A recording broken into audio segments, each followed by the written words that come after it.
மாரியம்மன் என்பவர் ஒரு தமிழ்நாட்டு நாட்டுப்புற பெண் தெய்வம் ஆவார். இவர் தென்னிந்தியாவில் குறிப்பாக கிராமப்புறங்களில் பரவலாக வழிபடப்படுகிறார்.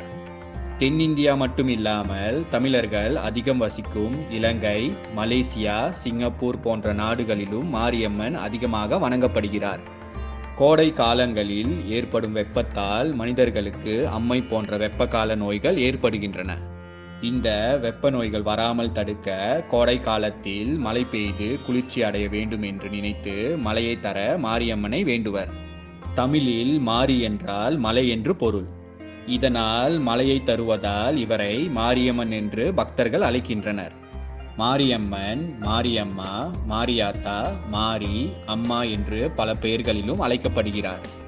மாரியம்மனின் பிறப்பு மற்றும் வரலாற்றை பற்றி கூறும்போது பல கதைகள் கூறப்படுகின்றன. ஜமதக்கினி முனிவரின் மனைவியான